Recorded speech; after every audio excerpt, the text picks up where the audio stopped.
ನಮಸ್ಕಾರ, ಹರಳಯ್ಯ ನ್ಯೂಸ್ಗೆ ಸ್ವಾಗತ. ಇಲ್ಲಿ ಸತ್ಯವು ಸುದ್ದಿಯಾಗಿದೆ. ಗೋಷ್ಠಿಯಲ್ಲಿ ಭಾಗಿಯಾದಂತ ಭಾರತೀಯ ಜನತಾ ಪಕ್ಷದ ಪ್ರಧಾನ ಕಾರ್ಯದರ್ಶಿ ಈರಣ್ಣ ಅವರಿಗೆ ನಮಸ್ಕರಿಸಿ, ಅದೇ ರೀತಿ ನಮ್ಮ ಮಾಧ್ಯಮ ವಿಜು ಜೋಶಿ ಅವರಿಗೆ ನಮಸ್ಕರಿಸಿ, ಅದೇ ರೀತಿ ಈ ಮಾಧ್ಯಮ ಮಿತ್ರರಿಗೆ ನಮಸ್ಕರಿಸಿ, ಇವತ್ತು ಪತ್ರಿಕಾಗೋಷ್ಠಿಯನ್ನು ಕರೆದ ಉದ್ದೇಶ ಕಳೆದ 9ನೇ ತಾರೀಕಿನ ದಿನ ಬಿಜಾಪುರದಲ್ಲಿ ವೀರರಾಣಿ ಚೆನ್ನಮ್ಮನ ಮೂರ್ತಿ ಅನಾವರಣ ಒಂದು ಕಾರ್ಯಕ್ರಮ ನಡೆಯಿತು. ಆ ಕಾರ್ಯಕ್ರಮ ಜಾತ್ಯತೀತವಾಗಿ, ಪಕ್ಷಾತೀತವಾಗಿ ಬಹಳ ವ್ಯವಸ್ಥಿತವಾಗಿ ನಡೀತಿ. ನಾನು ಕೂಡ ಸಂತೋಷವನ್ನು ಪಡ್ತಾ ಇದ್ದೀವಿ, ಭಾರತೀಯ ಜನತಾ ಪಕ್ಷ ಕೂಡ. ಯಾಕಂದ್ರೆ ಭಾರತೀಯ ಜನತಾ ಪಕ್ಷದ ಬಹಳಷ್ಟು ಹಿರಿಯರು ಕೂಡ ಆ ಕಾರ್ಯಕ್ರಮದಲ್ಲಿ ಭಾಗಿಯಾಗಿದ್ರು. ಆ ಮೂರ್ತಿಯನ್ನ ಕೊಡ್ಲಿಕ್ಕೂ ಕೂಡ ಸಾಕಷ್ಟು ಅಲ್ಲಿ ಭಾರತೀಯ ಜನತಾ ಪಕ್ಷದ ಕೊಡುಗೆ ಕೂಡ ಇತ್ತು. ಒಟ್ಟಾಗಿ ಅದು ಕಾರ್ಯಕ್ರಮ ಯಶಸ್ವಿಯಾಗಿದೆ, ಬಹಳ ಸಂತೋಷ ವಿಷಯ. ಅದ್ರ ಜೊತೆಗೆ ನಮ್ಮ ರಾಜ್ಯದ ಮುಖ್ಯಮಂತ್ರಿಗಳು ಸನ್ಮಾನ್ಯ ಶ್ರೀ ಮುಖ್ಯಮಂತ್ರಿಗಳಂತ ಸಿದ್ದರಾಮಯ್ಯ ಸಾಹೇಬರು ಕೆಲವೊಂದು ಹೇಳಿಕೆಗಳನ್ನ ಕೊಟ್ಟು ಹೋಗಿದ್ದಾರೆ ವಿಜಯಪುರ ಜಿಲ್ಲೆಗೆ. ಮುಖ್ಯವಾಗಿ ಅವ್ರು ಹೇಳಿದ್ದು ಬಿಜಾಪುರ ಜಿಲ್ಲೆಗೆ ಸರ್ಕಾರಿ ವೈದ್ಯ ಕಾಲೇಜ್ ಬಗ್ಗೆ ಮಾತನಾಡ್ತಾರೆ. ಹಾವೇರಿ ನಡೆದಂತ ಒಂದು ಸಮಾರಂಭದಲ್ಲಿ ಶಾಸಕರಾದಂತ ಸಚಿವರಾದಂತ ಶಿವಾನಂದ ಪಾಲ್ರ ಮುಂದೆ ಹೇಳ್ತಕ್ಕಂತ ಹೇಳಿಕೆಗೂ ಬಿಜಾಪುರಲ್ಲಿ ಬಂದ ಹೇಳಿಕೆಗೂ ಸ್ಪಷ್ಟತೆ ಇಲ್ಲ. ಅಲ್ಲಿ ಹೇಳಿಕೆ ಇಲ್ಲಿ ಬಂದು ಮಾಯ ಆಗಿತ್ತು. ಅವ್ರು ಏನ್ ಹೇಳಿದ್ರು ಅಂದ್ರ, ಬಿಜಾಪುರಕ್ಕೆ ಮುಂದಿನ ದಿನಮಾನಗಳಲ್ಲಿ ವೈದ್ಯ ಕಾಲೇಜ್ ಮಾಡೋಣ ಅಂತಕ್ಕಂಥ ಹೇಳಿಕೆ ಕೊಟ್ಟರು. ನಿಜವಾಗಿ ಕೂಡ ಇದು ಬಹಳ ನೋವಿನ ಸಂಗತಿ. ಸ್ಪಷ್ಟತೆ ಇಲ್ಲ ಇಲ್ಲಿ. ಬಹಳಷ್ಟು ಬಿಜಾಪುರ ಜನ ವಿಜಯೋತ್ಸವ ಆಚರಿಸಿದ್ರು. ಮುಂದಿನ ದಿನಮಾನದಲ್ಲಿ ಮಾಡ್ತಂದ್ರೆ ಅರ್ಥ ಏನದು? ಇದು ಚುನಾವಣೆಯ ಪ್ರಚಾರಕ್ಕಾಗಿ ಬಂದಿದ್ರ ನೀವು ವಿಜಯಪುರಕ್ಕೆ? ಇಲ್ಲಿ ಆ ಹೋರಾಟದಲ್ಲಿ ವೈದ್ಯ ಕಾಲೇಜ್, ಸರ್ಕಾರಿ ವೈದ್ಯ ಕಾಲೇಜ್ ಬೇಕಂತ ಬಿಜಾಪುರ ಹಿತೈಷಿಗಳ ಹೋರಾಟಗಾರ ಯಾವ ರೀತಿ ಹೋರಾಟ ಮಾಡ್ತಾರಂದ್ರ, ಪ್ರತಿ ಹಂತದಲ್ಲಿ ಕೂಡ ಬಿಜಾಪುರ ಜಿಲ್ಲೆಯ ರೈತರಿಗಿರ್ಬೋದು, ಕಾರ್ಮಿಕರಿಗಿರ್ಬೋದು, ಜನಸಾಮಾನ್ಯರಿಗಿರ್ಬೋದು, ಯಾರಿಗಾದ್ರೂ ಅನ್ಯಾಯ ಆದಾಗ ಹೋರಾಟ ಮಾಡಿ ಯಶಸ್ವಿಯಾದಂತ ಹೋರಾಟಗಾರರು. ಅವರಲ್ಲಿ ವೈಯಕ್ತಿಕ ಬೇಡಿಕೆ ಏನೂ ಇರೋದಿಲ್ಲ. ಅವರು ವಕಫ್ ಹೋರಾಟದಲ್ಲಿ ಕೂಡ ಆ ರೈತರ ಪಾಣಿಲಿದ್ದಂತ ವಕಫ್ ಅನ್ನು ತೆಗಿಬೇಕಾದ್ರ DC ಆಫೀಸ್ ಮುಂದೆನೆ ಟೆಂಟ್ ಹೊಡೆದ್ರು. ಅವರು ರಾತ್ರಿ 12:30 1 ಗಂಟೆಗೆ ADC ಅವ್ರು ಬಂದು DC ಆಫೀಸ್ ತೆಗೆದು ಆ ಪಾಣಿಯಲ್ಲಿ ವಕಫ್ ತೆಗೆದು ತೋರಿಸಿದಾಗ ಹೋರಾಟ ಬಿಟ್ಟಂತ ಹೋರಾಟಗಾರರು ಅವ್ರು ಗುಂಡಾಗಳಲ್ಲ. ಇವತ್ತು ಮಾನ್ಯ ಮುಖ್ಯಮಂತ್ರಿಗಳು ವಿಜಯಪುರಕ್ಕೆ ಬರ್ತೀರಂದ್ರ ಅದು ವಿಶೇಷವಾಗಿ ವೀರರಾಣಿ ಕಿತ್ತೂರ ಚೆನ್ನಮ್ಮನ ಮೂರ್ತಿ ಅನಾವರಣಕ್ಕೆ ಬರ್ತೀರಂದ್ರ ಆ ತಾಯಿ, ಆ ದೇವತೆ ತನ್ನ ಹೋರಾಟದ ಮೂಲಕ ಬ್ರಿಟಿಷರಿಗೆ ಸಿಂಹ ಸ್ವಪ್ನ ಆಗಿದ್ಲು. ಹೋರಾಟಕ್ಕೆ ನ್ಯಾಯ ಕೊಟ್ಟವರು ಅವರು. ಆ ಸಂದರ್ಭದಲ್ಲಿ ನೀವು ಮುಖ್ಯಮಂತ್ರಿ ಬಂದವರು ಆ ಹೋರಾಟಗಾರ ಬಗ್ಗೆ ಒಳ್ಳೆಯ ಮಾತನಾಡಿದ್ರಂದ್ರ, ಅವರಿಗೆ ನ್ಯಾಯ ಕೊಟ್ಟಿದ್ರಂದ್ರ ನಿಮ್ಗೊಂದು ಹೆಸರು ಬರ್ತಿತ್ತು. ಇಲ್ಲಿಬ್ಬರು ಸಚಿವರು ಇದ್ದೀರಿ, 5 ಮಂದಿ ಕಾಂಗ್ರೆಸ್ ಶಾಸಕರಿಗೆ ಏನ್ ಮಾಡಾಕತ್ತೀರಿ ನೀವು? ಬಿಜಾಪುರ ಜಿಲ್ಲೆಯ ಜನರ ಮತವನ್ನ ಪಡೆದು ನೀವು ಆರಿಸಿ ಬಂದಿಲ್ಲ, MLA ಆಗಿಲ್ಲ, ಮಂತ್ರಿ ಆಗಿಲ್ಲ ಅಂದ್ರೆ ಬಿಜಾಪುರ ಜನತೆಯ ಬಗ್ಗೆ ನಿಮಗೆ ಕಳಕಳಿ ಇಲ್ಲನು? ಇವತ್ತು ಬಹಳ ನೋವಿನ ಸಂಗತಿ ಅದ. ಆ ಹೋರಾಟಗಾರರ ಬಗ್ಗೆ ಕಿಂಚಿತ್ತು ಅವರಿಗೆ ಗೌರವ ಇಲ್ಲ. ಅವರ ಬಗ್ಗೆ ಆದಂತ ಅನ್ಯಾಯದ ಬಗ್ಗೆ ಅವರು ಚರ್ಚೆ ಮಾಡ್ತಾ ಇಲ್ಲ. ನಾನು ಕೂಡ ಮೊದಲ ಪ್ರಶ್ನೆ ಹೇಳಿದ್ದೆ ನಮ್ಮ ಬಿಜಾಪುರ ಉಸ್ತುವಾರಿ ಮಂತ್ರಿಗಳಿಗೆ, MB ಪಾಟೀಲ್ ಸಾಹೇಬ್ರಿಗೆ ಹೇಳಿದ್ದೆ ನಾನು, ನೀವು 9ನೇ ತಾರೀಕಿಗೆ ಮುಖ್ಯಮಂತ್ರಿ ಬರುವಂತ ಸಂದರ್ಭದಲ್ಲಿ ಅವರಿಗೆ ನೀವು ಆ ಟೆಂಟ್ಗೆ ಬಂದು ಅವ್ರಿಗೆ ನ್ಯಾಯ ಕೊಡಬೇಕು ಅಂತ ಹೇಳಿದಾಗ ಅದನ್ನ ರಾತಾರಾತ್ರಿ ಹಡ್ ಕಿತ್ತು ಹೋಗಿದ್ರಿ. ಹೋರಾಟಗಾರರಿಗೆ ಹತ್ತಿಕ್ತ ಕೆಲಸ ಮಾಡಿಸಿದ್ರಿ. ಇವತ್ತು ನಾವು ಕೂಡ ಭಾರತೀಯ ಜನತಾ ಪಕ್ಷ ಇದು ರಾಜಕೀಯ ಆಗ್ಬಾರ್ದು, ಬಹಳ ದೂರ ಇದ್ದು ನಾವು. ಆದ್ರೆ ಇವತ್ತು ಹೋರಾಟಗಾರರ ಬಗ್ಗೆ ನಮಗೆ ಬಹಳ ನೋವಿದೆ. ನನಗಷ್ಟು ನಮ್ಮ ಭಾರತೀಯ ಜನತಾ ಪಕ್ಷ ಅಷ್ಟೇ ಅಲ್ಲ, ಇಡೀ ವಿಜಯಪುರ ಜಿಲ್ಲೆಯ ಸಾಮಾನ್ಯ ಜನ ಸ್ತೋಮಕ್ಕೆ ಒಳಗೆ ಜನ ಮರಗ್ತಾ ಇದ್ದಾರೆ ನಿಮ್ಮ ಹೆಸರಿನ ಮೇಲೆ, ಕಾಂಗ್ರೆಸ್ ಸರ್ಕಾರ ಹೆಸರಿನ ಮೇಲೆ. ಅವರಿಗೆ ಬಿಡುಗಡೆ ಮಾಡ್ತಕ್ಕಂತ, ಅವ್ರ ಬಗ್ಗೆ ಒಳ್ಳೆ ಮಾತುಗಳಾಡ್ತಕ್ಕಂತ ಒಂದು ಮಾತು ಕೂಡ ಕಾಂಗ್ರೆಸ್ ಸರ್ಕಾರದಲ್ಲಿ ಬರ್ತಾ ಇಲ್ಲ. ಆದ್ದರಿಂದ ನಾವಿವತ್ತು ಸ್ಪಷ್ಟ ನಿಲುವು ಭಾರತೀಯ ಜನತಾ ಪಕ್ಷ ಆ ಹೋರಾಟಗಾರರ ಪರ, ಮೊದಲು ಹೋರಾಟಗಾರರ ಪರ ನ್ಯಾಯ ಕೊಡ್ಬೇಕಾಗಿತ್ತು. ನಮಗೆ ಮೆಡಿಕಲ್ ಕಾಲೇಜ್ 2ನೇ ಭಾಗ ತಗೊಂಡಿರೋದು ನಾವೀಗ. ನೀವಂತರೂ ಕೊಟ್ಟಂತ ಹೇಳಿಕ್ ಹೆಂಗದ ಅಂದ್ರ ಆ ಗೋಡಿ ಮೇಲೆ ದೀಪ ಇಟ್ಟಂಗ್ ಹೇಳ್ತೆ ಕೊಡ್ತೀರಿ, ಮಾತಾಡ್ತೀರಿ.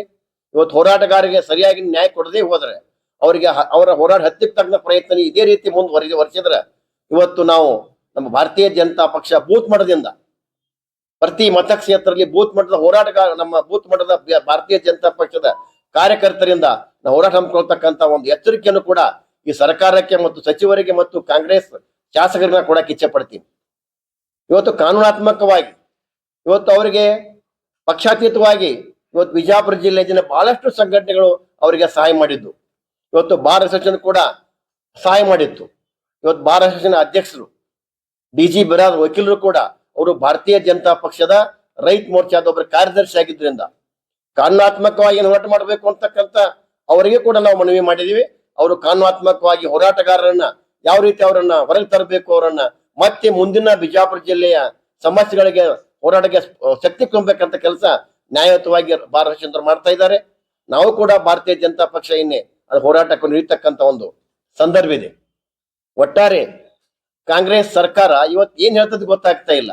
ಇವತ್ತು ಇನ್ನೊಂದು ವಿಷಯ, ಬಿಜಾಪುರ ಶಾಸಕರು ಬಸನಗೌಡ ಪಾಟೀಲರು ಕೂಡ ಈ ಜನಸ್ಪಂದನೆ ಹೆಚ್ಚಾಗ್ಯದ. ಅವ್ರಿಗೊಂದು ಫ್ಲೈಓವರ್ ಕೇಳಿದಾಗ ಕೂಡ ಸಾಕಷ್ಟು ಭಾರತೀಯ ಜನತಾ ಪಕ್ಷ ಸರ್ಕಾರ ಇದ್ದಾಗ, BS ಯಡಿಯೂರಪ್ಪನ ಮುಖ್ಯಮಂತ್ರಿ ಇದ್ದಾಗ ನಗರ ಶಾಸಕರಿಗೆ ಸಾಕಷ್ಟು ಅನುದಾನ ಕೊಟ್ರು. ಆ ದುರ್ದೈವ ಇವತ್ತು ನಗರ ಶಾಸಕರ ಪರಿಸ್ಥಿತಿ ಕೂಡ ನೋಡಿದಾಗ ನಮಗೆ ನೋವಾಯ್ತು. ನಿನ್ನೆ ಅವರ ಕೇಳಿದಂತ ಒಂದು ಬೇಡಿಕೆ ಕೂಡ ಮುಖ್ಯಮಂತ್ರಿ ಕೊಟ್ಟಂತ ಉತ್ತರ ಅದು ಅತಂತ್ರ ಇತ್ತು, ಅದು ಪರಿಪೂರ್ಣ ಇಲ್ಲ. ಈಗ ಬರ್ತಕ್ಕಂತ ಬಜೆಟ್ ನಲ್ಲಿ ಈ ಸರ್ಕಾರಿ ವೈದ್ಯ ಕಾಲೇಜು ಮತ್ತು ಈ ಫ್ಲೈಓವರ್ ಬಗ್ಗೆ ಅದಕ್ಕೆ ನಾನು ಅನುಮೋದನೆ ಕೊಡ್ತೀನಿ ಅಂತಕ್ಕಂಥದ್ದು, ಅದಕ್ಕೆ ನಾನು ಆ ಬಜೆಟ್ ಇಡ್ತೀನಿ ಅಂತಕ್ಕಂಥ ಫಸ್ಟ್ ಮಾತನೇ ಇಲ್ಲ ಅದರಲ್ಲಿ. ಈ ರೀತಿ ಒಟ್ಟಾಗಿ ಕಾಂಗ್ರೆಸ್ ಸರ್ಕಾರ ಬಡವರ ಬಗ್ಗೆ ಕಳಕಳಿ ಇಲ್ಲ. ಇವತ್ತು ಹಿಂದೂಗಳ ಬಗ್ಗೆ ಕೂಡ ಬಹಳ ಮೊರಟು ನೀತಿಯಿಂದ ವರ್ತಿಸ್ತಾ ಇದೆ. ಇವತ್ತು ಆ PPP ಹೊಡೆದಲ್ಲಿ ಸ್ವಾಮಿಗಳಿಗೆ ಆದಂತ ಅನ್ಯಾಯ ನೋಡಿದಾಗ ಬಹಳ ನೋವಾಗ್ತೈತಿ. ಆದ್ರೆ ಅವ್ರು ಕೇಳ್ತಾರ ಕಪಾಳ ಮೋಕ್ಷ ಮಾಡಿ ಸರಿನಾ ಅಂತಕ್ಕಂಥದ್ದು. ಕಪಾಳ ಮೋಕ್ಷ ಮಾಡಿ ಸರಿಯಲ್ಲ. ಯಾಕಂದ್ರೆ ಪೊಲೀಸ್ ಇರ್ಬೋದು ಅಥವಾ ಬಿನ್ ರೆಸ್ಟ್ ಇರ್ಬೋದು, ಕಪಾಳ ಮೋಕ್ಷ ಮಾಡಿ ತಪ್ಪಿರ್ಬೋದು. ಆದ್ರ ಬಂದಂತ ಪೊಲೀಸ್ ಅಧಿಕಾರಿಗಳು ಬಿನ್ ರೆಸ್ಟ್ ಬಂದು ಕೂಡ ತಪ್ಪಿಲ್ಲ. ಈ ರೀತಿ ಬಿನ್ ರೆಸ್ಟ್ ಬಂದು ಅವ್ರಿಗೆ ಯಾಕೆ ಅವ್ರಿಗೆ ಕಪಾಳ ಮೋಕ್ಷ ಮಾಡ್ತಕ್ಕ ಸನ್ನಿವೇಶ ಕ್ರಿಯೇಟ್ ಆಗ್ತಕ್ಕಂಥದ್ದು ಅದು ನಮಗ್ ಗೊತ್ತಿಲ್ಲ. ಅವರು ಗುರುಗಳು ಹೊರಗೆ ಬಂದ ತಕ್ಷಣ ಅವರು ತಮಗೆ ಅದನ್ನ ವಿಷಯವನ್ನ ಕ್ಲಿಯರ್ ಮಾಡ್ತಾ ಇದ್ದಾರೆ. ಕನಿಯರ್ ಗುರುಗಳಿಗೆ ಕೂಡ ಯಾವ ರೀತಿ ನೀವು ಅನ್ಯಾಯ ಮಾಡಿದ್ರಿ? ಕನಿಯರ್ ಗುರುಗಳಿಗೆ ನಾನು ಒಂದು ಸಣ್ಣ ಎಕ್ಸಾಂಪಲ್ ಹೇಳ್ತೀನಿ. ಇಬ್ರು ಸಹೋದರರು, ಅಗರ್ಭ ಶ್ರೀಮಂತ ಸಹೋದರರು, ಬಹಳಷ್ಟು ಒಳ್ಳೆಯ ವ್ಯಾಪಾರಿಗಳಾಗಿದ್ರು. ಆ ಸಹೋದರಿಬ್ಬರು ಮದುವೆ ಆಗ್ಬೇಕಂತ ಒಂದು ನಿರ್ಣಯ ಮಾಡಿ ಒಂದು ಡಿಸಿಷನ್ಗೆ ಬಂದ್ರು. ಮದುವೆ ಆಗಿ ನಾವು ಆದ ತಕ್ಷಣ ನಮ್ಮ ಮನೆಗೆ ಬರ್ತಕ್ಕಂಥ ಇಬ್ಬರು ಹೆಣ್ಮಕ್ಳು ನಮ್ಮ ಇಬ್ಬರ ಮನಸ್ಸನ್ನು ಕೆಡ್ತಕ್ಕಂಥ ಪ್ರಸಂಗ ಬರಬಾರದು, ಈಗ ನಾವು ಡಿವೈಡ್ ಆಗ್ತಕ್ಕಂಥ ಒಂದು ವಿಚಾರ ಮಾಡಿ ಅವರು ಬೇರೆ ಆಗ್ತಕ್ಕ ಸಂದರ್ಭದಲ್ಲಿ ಅವ್ರು ಮಾತನಾಡಿಕೊಂಡು ತಮ್ಮೊಳಗ ಎಲ್ಲ ಆಸ್ತಿ ನೀ ತೆಗೆದುಕೊಡು ಅಂತಕ್ಕಂಥ ಅಣ್ಣ ಹೇಳಿದಾಗ ತಮ್ಮ ಇಲ್ಲ, ನೀ ಒಟ್ಟು ಆಸ್ತಿ ನೀ ತೆಗೆದುಕೊಂಡು ಈ ರೀತಿ ಅವರಲ್ಲಿ ಆತ್ಮೀಯತೆ ಪ್ರೀತಿ ಇತ್ತು. ಕೊನೆಗೆ ಒಂದು ನಿರ್ಣಯಕ್ಕೆ ಬಂದ್ರು, ಹಳೆಯ ಆಸ್ತಿಗಳನ್ನೆಲ್ಲ ದೊಡ್ಡ ಅಣ್ಣ ತಗೋಬೇಕು, ಹೊಸ ಎಲ್ಲ ಆಸ್ತಿಗಳನ್ನ ಖರೀದಿ ವಸ್ತುಗಳನ್ನ ತಮ್ಮ ತಗೋಬೇಕಂತ ನಿರ್ಣಯ ಆಯ್ತು. ಅವಾಗ ಊರಲ್ಲಿ ಇರ್ತಾರ ಹಿರಿಯರ, ಯಾರೇ ಬ್ಯಾರೆ ಆದ್ರಂದ್ರ ಅವ್ರಿಗೆಲ್ಲ ಹಿರಿಯರಿಗೆ ಹೇಳ್ಬೇಕು. ಅವ್ರು ಇವ್ರಿಗೆ ಯಾರಿಗೆ ಹೇಳಿಲ್ಲ, ತಾವೇ ಬ್ಯಾರೆ ಆದ್ರು. ಅವಾಗ ಕೆಲವೊಬ್ರಿಗೆ ಹೊಟ್ಟೆ ಕಿಸ್ ಬರಬ ಐತ್, ನಮ್ಗೆ ಗೊತ್ತೇ ಇಲ್ಲ ದೇಶ. ಒಬ್ಬ ಹಿರಿಯಣ್ಣ ಸಿಕ್ಕ ಒಬ್ಬ ಹಿರಿಯಾಗ ಅವ ಕೇಳಿದ, ಏನಪ್ಪ ನೀವು ಬ್ಯಾರೆ ಆದ್ರತ್ತ, ಬಹಳ ಒಳ್ಳೆಯ ಸಹೋದರ ನೀವು, ಈ ರೀತಿ ಸಹೋದರ ಪ್ರೀತಿ ಇರ್ಬೇಕು, ಸಂತೋಷ ಆಯ್ತು. ಆದ್ರೆ ನೀ ಮನಿ ಒಳಗೆ ಒಂದು ಹಳೆ ಒಣೆಕಿತ್ತು, ಆ ಒಣೆಕೆ ಎಲ್ಲಿ ಹೋಯ್ತು ಅಂತ ಕೇಳಿದಾಗ ಅವಾಗ ಇಲ್ಲ ಅದನ್ನ ಮಣ್ಣ ತಗೊಂಡ್ಬಿಟ್ಟ, ಹಳೆ ನಾವು ತಗೊಂಡ್ಬಿಟ್ಟ ಅಂದಾಗ ಅದು ಇಲ್ಲ, ಒಣೆಕೆ ಬಹಳ ಪೂರ್ವಜ ಕೊಟ್ಟಂತ ಒಣೆಕಿತ್ತು, ಆ ಒಣೆಕೆ ಯಾರ ಮನೆಗೆ ಇರ್ತೈತಿ ಅವ್ರು ಶ್ರೀಮಂತರ ಆಗ್ತಾರ ಅಂತೇಳಿ ಹಿರಿಯರು ಒಂದು ಸಾಧು ಸಂತ ಕೊಟ್ಟ ಒಣೆಕೆ ಕೇಳಿದಾಗ ಅವ್ರಿಬ್ಬರ ಜಗಳ ಪ್ರಾರಂಭ ಆಯ್ತು. ಇವು ಎಕ್ಸಾಂಪಲ್ ಯಾಕೆ ತಗೋತೀನಿ ಅಂದ್ರೆ ನಮ್ಮ ಈ ಎರಡು ಗುರುಗಳ ಗುಂಪ, ಸ್ವಾಮಿಗಳ ಗುಂಪು ಅಂದ್ರೆ ಎರಡು ಅವ್ರ ಅಣ್ಣತಮ್ಮರಿದ್ದಂಗ, ಅವ್ರಿಬ್ಬರು ಸಹೋದರರೇ, ಅವ್ರು ಸಹೋದರತ್ವ ಇದ್ದಂತ ಸ್ವಾಮಿಗಳೇ ಅವರು. ಆದ್ರೆ ಕಾಂಗ್ರೆಸ್ ಇವತ್ತು ಕೆಲವೊಂದು ಗುರುಗಳಿಗೆ, ಕೆಲವೊಂದು ಸ್ವಾಮಿಗಳಿಗೆ ಒಂದು ಕೆಟ್ಟ ಬುದ್ಧಿಯನ್ನು ತುಂಬಿ ಅವರನ್ನ ಡಿವೈಡ್ ಮಾಡ್ಲಿಕ್ಕೆ, ಕಾಂಗ್ರೆಸ್ ಅವ್ರನ್ನ ಒಲಿಸ್ಕೊಳ್ಳಿಕ್ಕೆ ಪ್ರಯತ್ನ ಮಾಡ್ತಾ ಇದೆ. ಇದು ಇಬ್ಬರ ನ್ಯಾಯದಲ್ಲಿ ಆ ಕಣಿಯರ್ ಗುರುಗಳು ಗುರುಗಳಾಗಿ ಹಿರಿಯರಾಗಿ ಇವರಿಬ್ಬರನ್ನು ಎರಡೂ ಸಮಾಜ ಗುರುಗಳು ಕೂಡಿಸ್ಬೇಕಂತ ಪ್ರಯತ್ನ ಸಂದರ್ಭದಲ್ಲಿ ಅವ್ರಿಗೆ ನಿರ್ಬಂಧ ಆಗ್ತಾ ಕೆಲಸ ಮಾಡಿದ್ರಿ. ಈ ರೀತಿ ಒಟ್ಟಾಗೆ ಸ್ವಾಮಿಗಳಿಗೆ, ಹಿಂದೂ ಸ್ವಾಮಿಗಳಿಗೆ ಇವತ್ತು ನೀವು ಅನ್ಯಾಯ ಮಾಡ್ತಾ ಇದ್ದೀರಿ. ಹೋರಾಟ ಜೊತೆಗೆ ಇವತ್ತು ನೋಡಿದಾಗ ಹುಬ್ಬಳ್ಳಿಯಲ್ಲಿ ಒಬ್ಬ ದಲಿತ ಹೆಣ್ಣು ಮಗಳಿಗೆ ವಿವಸ್ತ್ರಗೊಳಿಸಿ ಗ್ಯಾರಂಟಿ ಕೊಡ್ತೀನಿ ಹೆಣ್ಮಕ್ಳಿಗೆ ವಿವಸ್ತ್ರಗೊಳಿಸಿ ಇವತ್ತು ನಿಮ್ಮ ಇಲಾಖೆಯನ್ನು ಬಳಸ್ಕೊಂಡ್ರಿ. ಈ ರೀತಿ ಜನಾರ್ದನ್ ರೆಡ್ಡಿ ಅವ್ರ ಎಕ್ಸಾಂಪಲ್ ತೋರು ಕೂಡ ಆ ಜನಾರ್ದನ್ ರೆಡ್ಡಿಯ ಮನೆ ಮೇಲೆ ಆದಂತ ಇವತ್ತು ಗುಂಡಾಗಿರಿನ ಪ್ರವೃತ್ತಿ ನೋಡಿದಾಗ ಇವತ್ತು ಕಾಂಗ್ರೆಸ್ ಸರ್ಕಾರ ಎಲ್ಲಿವರೆಗೆ ಇರ್ತೈತಿ ಅಂದ್ರ ಒಟ್ಟು ಗುಂಡಾಗಿರಿಗೆ ಪ್ರೋತ್ಸಾಹ ಕೊಡ್ತಕ್ಕಂತ ಇದು ಬಹಳ ಒಂದು ಕೆಟ್ಟ ಪರಿಸ್ಥಿತಿ ಈ ಕಾಂಗ್ರೆಸ್ ಸರ್ಕಾರ ನಡೆದಿದೆ ಅಂತ ಹೇಳಕ್ ಬರ್ತೀನಿ. ಇನ್ನೊಂದು ವಿಷಯ, ಮುಖ್ಯ ವಿಷಯ, ಇವತ್ತು ಖರೀದಿ ಕೇಂದ್ರಗಳ ಬಗ್ಗೆ, ರೈತರಿಗೆ ಬೇಕಾದಂತ ಖರೀದಿ ಕೇಂದ್ರಗಳು ಮೆಕ್ಕೆಜೋಳ ಮತ್ತು ತೊಗರಿ. ಇವತ್ತು ಮೆಕ್ಕೆಜೋಳ ತೊಗರಿ ಖರೀದಿ ಕೇಂದ್ರಗಳು ಈಗ ಮೊದಲೇ ಪ್ರಾರಂಭ ಆಗಬೇಕಾಗಿತ್ತು, ಇನ್ನೂ ಖರೀದಿ ಕೇಂದ್ರಗಳು ಪ್ರಾರಂಭ ಆಗಿಲ್ಲ. ಆ ರೈತರು ಬೆಳೆದಂತ ಬೆಳೆಯನ್ನ ಶೇಖರಣೆ ಮಾಡಕ್ ಆಗೋದಿಲ್ಲ. ಅದೊಂದು ಫ್ರಿಜ್ ನಲ್ಲೋ ಅಥವಾ ಒಂದು ಮನೆಯಲ್ಲಿ ಇಡಕ್ ಆಗೋದಿಲ್ಲ ಅದನ್ನ. ಯಾಕೆ ಮೊದಲಿನ ಕಾಲದಲ್ಲಿ ದೊಡ್ಡ ದೊಡ್ಡ ಮನೆಗಳು ಇರ್ತಿದ್ವು, ಈಗ ಆ ವ್ಯವಸ್ಥೆ ಇಲ್ಲ. ನೀವು ಯಾವ ಹಳ್ಳಿಗಳಲ್ಲಿ ಕೂಡ ಸ್ಟೋರೇಜ್ ಮಾಡ್ತಕ್ಕಂಥ ವ್ಯವಸ್ಥೆ ಇಲ್ಲ. ಎಲ್ಲ ರೈತ ಬೆಳೆದಂತ ಬೆಳೆಯನ್ನ ಮಾರ್ಕೆಟಿಗೆ ಕೊಟ್ಬಿಟ್ಟಿದ್ದಾರೆ. ಇನ್ನೂ ಖರೀದಿ ಕೇಂದ್ರ ನೀವು ಪ್ರಾರಂಭ ಆಗ್ತಾ ಇಲ್ಲ. ಸುಮಾರು 1,20,00,000 ಸುಮಾರು ಇಲ್ಲಿ ಮೆಕ್ಕೆಜೋಳ ಬೆಳೀತದ. ನೀವು ಹೇಳ್ತೀರಿ 2,60,000 ತಗೋತ್ ಹೇಳಕತ್ತೀರಿ, ಬರೀ ತಗೊಳಕತ್ತಿಲ್ಲ, ಖರೀದಿ ಮಾಡ್ತಾ ಇಲ್ಲ. ಇವತ್ತು ತೊಗರಿ ಖರೀದಿ ಕೇಂದ್ರಗಳು ಕೂಡ ಅದು ಪರಿಪೂರ್ಣ ಕೇಂದ್ರ ಸರ್ಕಾರ ತಗೊಂಡ್ಬಿಡ್ತೈತಿ. ಬರೀ ಖರೀದಿ ಮಾಡಿ ಕೊಡು ಕೆಲಸ ನಿಮ್ದು. ಕಳೆದ ವರ್ಷ 7,450 ರೂಪಾಯಿ ಕೇಂದ್ರ ಕೊಟ್ರ 550 ರೂಪಾಯಿ ರಾಜ್ಯ ಕೊಡ್ತಿತ್ತು. ಈ ಸಲ ಅದು ಇಲ್ಲ. ಕಂಪ್ಲೀಟ್ 8,000 ರೂಪಾಯಿ ಒಬ್ಬ ರೈತರಿಗೆ ಒಂದು ಹೆಕ್ಟರ್ಗೆ ಒಂದು ಕ್ವಿಂಟಲ್ಗೆ ಸೆಂಟ್ರಲ್ ಗೌರ್ಮೆಂಟ್ ಕೊಡ್ತಾ ಇದೆ. ಖರೀದಿ ಮಾಡಿ ಕೊಡಕ್ ಆಗ್ತಾ ಇಲ್ಲ. ನೀವು ಕೊಡ್ತಕ್ಕಂತ 450, 550 ಕೊಡ್ತಾ ಇದ್ರಿ, ಅದನ್ನು ಕೂಡ ನೀವು ಘೋಷಣೆ ಮಾಡ್ಲೇ ಇಲ್ಲ. ಆದ್ರೆ ಓಪನಿಂಗ್ ಮಾತ್ರ ಎಲ್ಲಾ ಕಾಂಗ್ರೆಸ್ ಶಾಸಕರು ಬಂದು ಅದನ್ನ ತೊಗರಿ ಕೇಂದ್ರಗಳನ್ನ ಓಪನಿಂಗ್ ಮಾಡಕೈತಾರ. ಅದು ಕೇಂದ್ರ ಸರ್ಕಾರದ ಯೋಜನೆ. ಬಹಳ ಇದು ನೋವಿನ ಸಂಗತಿ. ಒಟ್ಟಾಗಿ ನನ್ನ ಉದ್ದೇಶ ಇದು ಮುಖ್ಯವಾಗಿ PPP ಹೋರಾಟಗಾರರ ಬಗ್ಗೆ ನಮ್ಗೆ ಬಹಳ ನೋವಾಗಿ, ಇವತ್ತು ಬಿಜಾಪುರ ಜಿಲ್ಲೆಯ ಜನತೆ ನನಗೂ ಕೂಡ ಸಾಕಷ್ಟು ಫೋನ್ ಮಾಡೋ ಮೂಲಕ ಇಲ್ಲ ನೀವು ಅವ್ರಿಗೆ ನ್ಯಾಯ ಕೊಡ್ರಿ ಅಂತಕ್ಕಂಥ ಇಡೀ ಬಿಜಾಪುರ ಜಿಲ್ಲೆ ಜನ ಇವತ್ತು ಮರಗ್ತಾ ಇದ್ದಾರೆ ಕಾಂಗ್ರೆಸ್ ಸರ್ಕಾರದ ಈ ಧೋರಣೆ ಇರುವುದು. ನೀವು ಬೇಗಲೇ ಅವ್ರಿಗೆ ನ್ಯಾಯ ಕೊಡ್ತಕ್ಕಂಥ ಹೋರಾಟವನ್ನು ನೀವು ವಿಷಯಕ್ಕೆ ನೀವು ಕೂಡಲೇ ಅದನ್ನು ಒಂದು ನಮ್ಮ ಪತ್ರಿಕೆ ಮೂಲಕ ನಾನು ಮನವಿ ಮಾಡ್ತಾ ಇದ್ದೀನಿ. ಬೇಗನೆ ಆ ಹೋರಾಟಗಾರರಿಗೆ ನ್ಯಾಯ ಕೊಡಬೇಕು ಅಂತಕ್ಕಂಥ ಮನವಿಯನ್ನು ಮಾಡಿಕೊಂಡು ನನ್ನ ಪತ್ರಿಕೆ ಗೋಷ್ಠಿಯನ್ನು ಮುಗಿಸ್ತೇನೆ.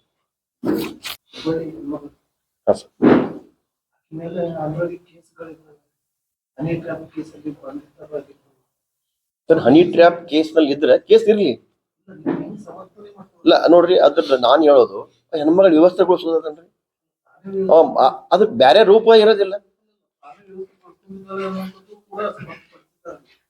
ಯಾರು ಸ್ಪಷ್ಟಪಡಿಸಿದ್ದಾರೆ? ಹೆಣ್ಮಗಳು ತಾನೇ ತನ್ನ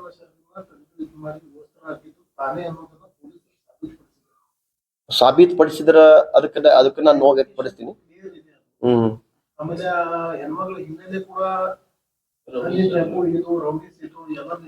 ಸರ್ ಅವೆಲ್ಲ ಕೋರ್ಟ್ ನಲ್ಲಿ ಕೇಸ್ ಇರ್ತದ, ನಡೀತಿರ್ತದ. ಅವತ್ತು ಆ ರೀತಿ ಅವ್ರು ನಡೆದಾಡ್ತಕ್ಕಂಥದ್ದು, ಜಗ್ಗಾಡ್ತಕ್ಕಂಥದ್ದು, ಪೊಲೀಸರು ಅವರನ್ನ ಮಧ್ಯರಾತ್ರಿಯಲ್ಲಿ ಕರ್ಕೊಂಡು ಹೋಗ್ತಕ್ಕಂಥ ಇದು ಯಾವ ನ್ಯಾಯ ಸರ್? ಇದು ಯಾವ ನ್ಯಾಯ? PPP ಹೋರಾಟಗಾರರು ಈಗ ಅನೌನ್ಸ್ ಆಗಿದೆ, ಹಾವೇರಿಯಲ್ಲಿ ಅನೌನ್ಸ್ ಆಗಿದೆ, ಬಿಜಾಪುರದಲ್ಲಿ ಅನೌನ್ಸ್ ಮಾಡಿದ್ರೆ ಇದನ್ನ ಮತ್ತೆ ಏನು? ಅಲ್ಲ ಸರ್, PPP ಹೋರಾಟಗಾರರು ಅನೌನ್ಸ್ ಹಾವೇರಿಯಲ್ಲಿ ಯಾವ ರೀತಿ ಅವತ್ತು ಅದನ್ನ ಶಂಕುಸ್ಥಾಪನೆ ಮಾಡಿದ್ರು? ಸರ್ಕಾರದ ಮುಖ್ಯಮಂತ್ರಿಗಳು ಹೇಳಿದಾರಲ್ಲ ಅಧಿಕೃತವಾಗಿ, ಮತ್ತೆ ಇನ್ಯಾಂಗ್ ಬೇಕು ಹೇಳಿ? ಅಲ್ಲ, ಅಧಿಕೃತವಾಗಿ ಏನ್ ಹೇಳಿದಾರೆ ಸರ್? ಮುಂದಿನ ದಿನಮಾನದಲ್ಲಿ ಹೇಳ್ತಾ ಇದಾರೆ ಅವರು. ಮುಂದಿನ ದಿನಮಾನ ಅಂದ್ರೆ ಯಾವಾಗ? ಯಾವಾಗಾರ ಆಗ್ಬೋದು ಮುಂದಿನ ಯಾವಾಗ ಅಂದ್ರೆ ನೀವು ಇರೋದಿಲ್ಲ, ಸ್ವಲ್ಪ ದಿವಸ ಹೋಗ್ತಾ ಇದ್ರಿ ಈಗ ಮನೆಗೆ ಹೊಂಟಿದ್ರಿ. ಈಗ ಮನೆಗೆ ಹೋಗುದ್ರಾಗ ನೀವು ಈಗ ಮಾಡಿದ್ರೆ ನಿಮ್ಗೊಂದು ಈ ಕೊನೆ ಹಂತದಲ್ಲಿ, ಇವತ್ತು ಮುಖ್ಯಮಂತ್ರಿ ಕೊನೆ ಹಂತದಲ್ಲಿ ಇದ್ರಿ ನೀವು. ಮುಂದೆ ನಿಮ್ಗೆ ಅವಕಾಶ ಸಿಗುತ್ತೆ ಗೊತ್ತಿಲ್ಲ.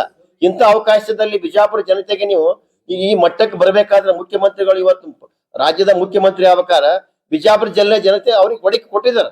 ಆ ಬಿಜಾಪುರ ಜಿಲ್ಲೆ ಜನತೆಗೆ ನೀವು ನಿನ್ನೆ ಬಂದಂತ ಕಾರ್ಯಕ್ರಮದಲ್ಲಿ ನೀವು ಮೋಸದ ಮಾತುಗಳನ್ನ ಆಡೋಗಿದೆ. ಅಲ್ಲಿ ಕ್ಲಿಯರ್ ಕಟ್ ಏನೂ ಇಲ್ಲ. ಕ್ರೆಡಿಟ್ ತಗೊಳಕ್ಕೆ ಬಿಜೆಪಿ ನೋಡತ್ತದ. ಸರ್ ನೋಡ್ರಿ, ನಾವು ಕ್ರೆಡಿಟ್ ತಗೋಬೇಕಾಗಿತ್ತಂದ್ರ ಇವತ್ತು ನಮಗೂ ನೋವಾಗ್ಯದ. ಅವತ್ತು ಹೋರಾಟಕ್ಕೆ ನಾವು ಹೋಗ್ಬೇಕಾಗಿತ್ತು ಅನ್ಸಾತೈತಿ. ಅವ್ರ ಮನೆಗೆ ಉಸ್ತುವಾರಿ ಮಂತ್ರಿ ಮನೆಗೆ ಅವತ್ತು ಅವ್ರು ಹೋಗಿದ್ರಂದ್ರ ನಾವು ಕ್ರೆಡಿಟ್ ತಗೋಬಾರ್ದ ಹೋಗಿಲ್ಲ. ಅವತ್ತ ನಾವು ಸಾಕಷ್ಟು ಅವ್ರ ವೇದಿಕೆಗೆ ಹೋಗಿದೀವಿ. ವೇದಿಕೆಗೆ ಹೋದಾಗ ನಾವು ಭಾರತೀಯ ಜನತಾ ಧ್ವಜ ತೆಗೆದು ಹೋಗಿದೀವಿ. ಅವತ್ತು ರಾತ್ರಿ ಟೆಂಟ್ ಕೇಳ್ತಕ್ಕಂಥದ್ದು ಏನು ಅವಶ್ಯಕತೆ ಐತಿ ಅವರಿಗೆ? ಅವ್ರೇನು ಗುಂಡಾಗಳ? ಅವ್ರು ಮಾಡಿದ ಸಾಧನೆಗಳನ್ನ ಮತ್ ಅವ್ರು ಹೇಳ್ತಕ್ಕಂಥದ್ದು ಇಲ್ಲ, ಅವ್ರು ಶಿವಾಂತ್ ಪಾಲ್ರಿ ಕುಣಿಸಿದ ಕೆಲವೊಬ್ರು ಹೇಳ್ತಾರ. ಇದೆಲ್ಲ ಹೇಳಿಕೆಗಳ ಇವು ಉತ್ತರ ಇವು. ಅವ್ರು ಯಾರು ಶಿವಾಂತ್ ಪಾಲ್ರಿಗೆ ಸಂಬಂಧ ಇಲ್ಲ, ಯಾರು ಭಾರತೀಯ ಜನತಾ ಪಕ್ಷ ಸಂಬಂಧ ಇಲ್ಲ, ಆ ಕಾಂಗ್ರೆಸ್ ಪಕ್ಷಕ್ಕೆ ಸಂಬಂಧ ಇಲ್ಲ. ಅವ್ರು ನಿರಂತರ ಹೋರಾಟಗಾರರು. ಅವ್ರ ಬಿಜಾಪುರ ಜಿಲ್ಲೆಗೆ ಆ ಟೀಮ್ ಅದು ಬಹಳ ಒಳ್ಳೆ ಟೀಮ್ ಅದ. ನಾನು ಬಹಳಷ್ಟು ಅವರನ್ನ ಆ ಗೌರವದಿಂದ ಕಾಣ್ತೀನಿ. ಅವ್ರು ಯಾಕಂದ್ರ ಪ್ರತಿ ಹಂತದಲ್ಲೂ ಕೂಡ ನ್ಯಾಯ ಕೊಡ್ತಕ್ಕಂಥ ಪ್ರಾಮಾಣಿಕ ಪ್ರಯತ್ನ ಜಿಲ್ಲೆಗೆ ಮಾಡ್ತಾ ಇದಾರೆ ಅವ್ರು. ಈಗ ಅವ್ರ ಮೇಲೆ 109 ಹಾಕಿ ಒಳಗಡೆ ಇದು ಮಾಡಿದ್ರೆ ಅದು ಕಾನೂನಾತ್ಮಕವಾಗಿ ಇರ್ತಕ್ಕಂಥ ಪ್ರಕ್ರಿಯೆ. ಅದಕ್ಕೆ ಟೈಮ್ ಇರ್ತದೆ. ಅದಕ್ಕೆ ನ್ಯಾಯಾಲಯ ಜಾಮೀನು ಕೊಡ್ಬೇಕಾಗತ್ತೆ. ಅದ್ ಕೇಸ್ ಹಿಂದಕ್ಕೆ ತಕೋಬೇಕು. ಹೆಂಗೆ ಯಾವ ಸರ್ ನೋಡ್ರಿ, ಕಾನೂನಾತ್ಮಕವಾಗಿ ನಾ ಆಗಲೇ ಹೇಳಿದಾಗೆ ನಮ್ಮ ಬಾರ್ ಅಸೋಸಿಯೇಷನ್ ಅಧ್ಯಕ್ಷರಾದಂತ DG ಬಿರಾದ್ ವಕೀಲರು ಅದೇ ಆದ ದೊಡ್ಡ ಟೀಮ್ ಇದೆ. ಅದು ವಕೀಲರು ಅವ್ರಿಗೆ ಕೂಡ ನೋವಾಗಿದೆ. ಇಡೀ ಬಾರ್ ಅಸೋಸಿಯೇಷನ್ ಕೂಡ ಇವತ್ತು ಈ ಮಾಡಿದಂತ ಕೃತ್ಯ ಬಹಳ ನೋವನ್ನು ತಂದಿದೆ. ಅದು ಯಾಕಂದ್ರೆ ಹಾಕಿದಂತ ಕಲಂ ನೋಡಿದಾಗ ಆ ಕಲಂ ಅವಕ್ಕೆ ಸಂಬಂಧ ಇಲ್ಲ. ನೀವು ಇಲ್ಲಿ ಎಂತ ಗುಂಡಾಗಳಿಗೆ ನೀವು ಪ್ರಚೋದನೆ ಕೊಡ್ತೀರಿ, ಆದ್ರೆ ಈ ಹೋರಾಟಗಾರರಿಗೆ ನ್ಯಾಯ ಕೊಡ್ತಕ್ಕಂತ ಆ ದೇವರುಗಳ ಬಿಜಾಪುರ ದೇವರುಗಳು ಅವರು, ಆ ದೇವರುಗಳಿಗೆ ಕೊಡ್ತಕ್ಕಂಥ ಶಿಕ್ಷೆ ಏನ್ರಿ ಇದು ನೀವು ಮಾಡ್ತಕ್ಕಂಥದ್ದು? ನಾವು ಉಸ್ತುವಾರಿ ಮಂತ್ರಿಗಳಿಗೆ ಇನ್ನೂ ಕೂಡ ಮನವಿ ಮಾಡ್ತಾ ಇದ್ದೀನಿ, ನೀವು ಈ ವರ್ತನೆಯಿಂದ ಹೊರಗೆ ಬರ್ರಿ, ಬಿಜಾಪುರ ಜಿಲ್ಲೆ ಜನತೆಗೆ ನ್ಯಾಯ ಕೊಡ್ತಕ್ಕಂಥ ಕೆಲಸ ಮಾಡ್ರಿ ಅಂತಕ್ಕಂಥ ಭಾರತೀಯ ಜನತಾ ಪಕ್ಷದ ಜಿಲ್ಲಾಧ್ಯಕ್ಷ ನಾಯಕ ಕೂಡ ಅವ್ರನ್ನ ಮನವಿ ಮಾಡ್ತಾ ಇದ್ದೀನಿ. ಮಾಧ್ಯಮದ ಸ್ನೇಹಿತರಿಗೆ ಸಂಕ್ರಮಣ ಹಬ್ಬದ ಶುಭಾಶಯಗಳನ್ನ ಈ ಸಂದರ್ಭದಲ್ಲಿ ಹೇಳಿ ಬಯಸ್ತೇನೆ.